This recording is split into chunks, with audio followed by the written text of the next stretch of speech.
XP Ra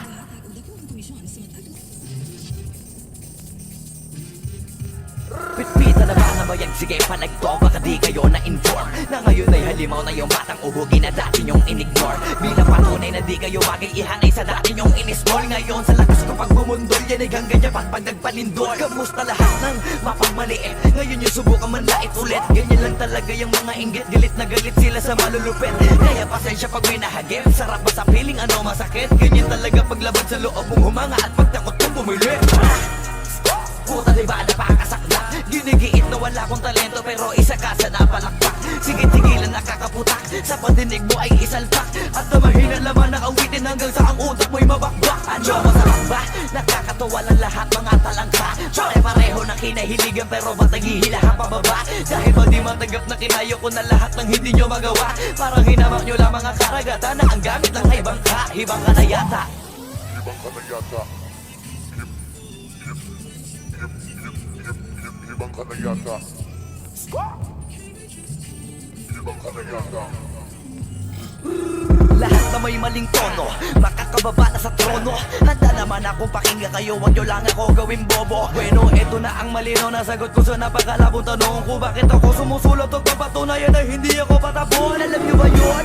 Malamang hindi kasi hindi kayo alisto. Sa sobrang bulag nyo sa katotohanan, lahat kayo ay pinanis ko. Hindi na uso dito palawakan ng koneksyon, kundi ka isasabi sa malabong makakuha ng atensyon. Hindi ako nakipag-unahan pero bakit ako nasa harapan? Samantalang yun nakipagtulakan sa likuran, sila pa ang napag-iwanan. Ako ba ang dapat na alisin? O baka di pa di napansin? Kung totoosin, mas malaging mo o galing palagi nagmamagaling. Lokohin nyo, lelang nyo, wala na kayong mauulol pa. Sa panahon na to sa listahan na mahusay ako ay nakaburda. Lahat pahiya, walang hiya na ngayon yung matagal yun ang kinutya. Paano ba yung panahon ko naman dahil yung panahon nyo ay tapos na? Shout out to my boy Flo G. I'm gonna kill this shit right now. Shit. Pen.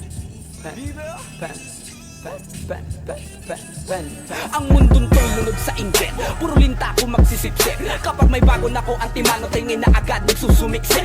Kaso iba ko pag may nakita ko, meron na agad ako na bagong plano kung paano maglaho yung taong ayaw mag-iba. Yung papalitan ko na ng bago. Kakatapos ko lang maturukan, ayoko na makipag-ululan. Gusto ko na kasi yung may kabuluhan. At bukod pa dyan, ayoko na rin makipag-usap kung wala katuturan. Dahil lahat ng bagay na di makakatulong, tagal ko nang tinuldukan. Dapat kilala mo na pangalan ko, teka puta pare ba't ang yabang mo? Dapat puta matigas pangarang mo, lalabas ka sa bigat ng barang ko. Alam mo ba kung lupit ang banat to? Hindi ka na dito belong. Tangina mo pag kami nang yamot sa'yo, dapat hindi ka bikol. Paano mo nasabi na hindi ko kaya makipagsabayan sa mga ganito pataya? Kaya kung tapakan na pangalan mo, putangin na mo ngayon sino sa ating magaling. Isang bahing para sa mga praneng. Hanggat wala akong nakikitang duguan, wala akong sasabuhin. Pag naakit-dagit sa'kin kahit di ka lumapit, gamit ka rin, ibibiting ka ng patiwarik. Habang umiiyak at sumisigaw ng bakit matik sa'kin. Grabing pasakit kapag sumabit, hindi pwedeng hindi magpapanik. Matakot ka na pag ako ang nagalit, ako ang tulay mo patungo sa langit.